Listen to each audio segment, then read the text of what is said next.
বিসমিল্লাহির রহমানির রহিম। আসসালামু আলাইকুম এভরিওয়ান, ওয়েলকাম টু জুয়েল হোমিওল। অল ভিউয়ার সকলে কেমন আছেন? সবাই নিশ্চয়ই সুস্থ এবং ভালো আছেন। আজ একটি নতুন ভিডিও নিয়ে আলোচনা করব। ভিডিওটি হলো টনসিল রোগে হোমিওপ্যাথি মেডিসিন। দেখেন এভরিওয়ান, এটি কি ইম্পর্ট্যান্ট একটি সাবজেক্ট।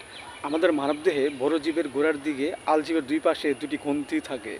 উক্ত দুটি গ্রন্থি যখন আমাদের মাঝে ফুলে ওঠে কিংবা ব্যথা করে, তখনই আমাদের মাঝে এই টনসিল রোগটি দেখা দেয়। সো এভরিওয়ান, আমরা সময় মতো যদি এই টনসিল রোগের চিকিৎসা না করি, তাহলে অনেক সময় দেখা যাচ্ছে যে অনেক সময় আমাদের টনসিলটি পেকে গিয়ে অনেক সময় পুঁজ কিংবা বিভিন্ন ধরনের ঘা রোগের সৃষ্টি হতে পারে। সো এভরিওয়ান, এই রোগটি আমাদের মাঝে হলে যে লক্ষণ অনুযায়ী আমরা যে ওষুধ সেবন করতে পারি, যেমন দেখা যাচ্ছে যে হঠাৎ যদি আমাদের মাঝে গলায় ঠান্ডা লাগে এবং গলা খুব ব্যথা করে এবং ব্যথায় অস্থিরতা ভাব থাকে, ডুক গিলতে খুব কষ্ট হয়, এসব লক্ষণে আমরা যে ওষুধটি সেবন করতে পারি সেটা হলো একুনাইট 30।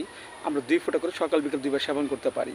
আবার দেখা যাচ্ছে যে এই রোগ আক্রান্ত ব্যক্তিটি যদি শীতকাতর হয় এবং দেখা যাচ্ছে যে ডান পাশের যে টনসিলটি সেটা অনেক বড় হয়েছে এবং ডান পাশের টনসিলের মাঝে সাদা ছিদ্র ক্ষত দেখা যায় এবং প্রচুর ব্যথা করে, এসব লক্ষণে আমরা যে ওষুধটি খেতে পারি সেটা হলো লাইকোপোডিয়াম 200। আমরা 2 ফোঁটা করে সকাল বিকেল 2 বার সেবন করতে পারি। আবার দেখা যাচ্ছে যে নতুন কিংবা পুরাতন আমাদের মাঝে টনসিল যদি দেখা দেয় এবং প্রচুর ব্যথা করে এবং সহজে সরতে চায় না, এসব লক্ষণে আমরা যে ওষুধটি খেতে পারি সেটা হলো ফাইটোলক্ষা 30। আমরা 2 ফোঁটা করে সকাল বিকেল 2 বার সেবন করতে পারি। পাশাপাশি আমরা হোমিওপ্যাথিক বায়োকেমিক বড়ি ফেরামপস 6 4টি উপরে চিবি আমরা হালকা গরম কুসুম পানি সহ সকাল বিকেল 2 বার সেবন করতে পারি। এবং বায়োকেমিক বড়ি ক্যালকেয়ার 4 6 4টি উপরে চিবিয়ে হালকা গরম কুসুম পানি সহ আমরা সকাল বিকেল 2 বার সেবন করতে পারি।